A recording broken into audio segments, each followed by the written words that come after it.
퀘스트상 잠깐 등장하는 아크는 깡통 로봇 같은 모습이고, 코라도 아크 같고 벨라도 아크 같고 그냥 죄다 수트 같은 걸 입혀놨어요.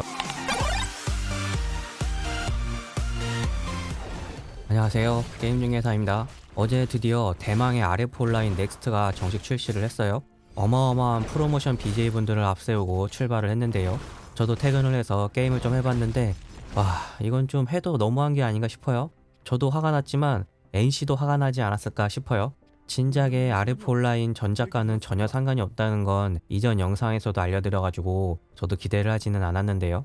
이건 좀 진짜 리니지랑 너무 똑같잖아요. 변신 있고 펫 있고 각각 도감 있고 장비 수집 도감 있고 2강부터 깨지는 장신구 2개 있고 변신의 효과라던가 경험치 증가를 시켜주는 펫의 효과까지 리니지2M SF 버전인가 싶은데요.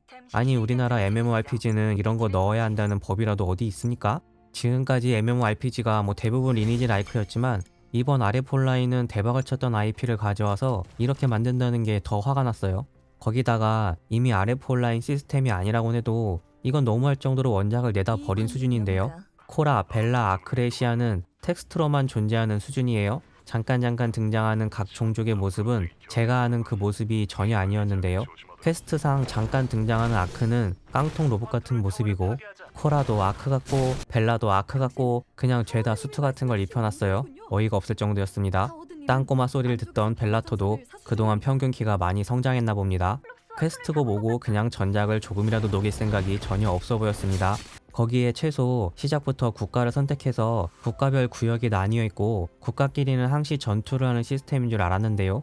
국가를 선택하는 부분이 게임을 한참 진행해도 안 나와서 알아보니까 말 그대로 주인공들은 용병단일 뿐이라서 나중에 광산전 같은 게 있을 때마다 각 길드 단위로 국가를 선택해서 전투를 하는 시즌 방식의 국가라고 하네요.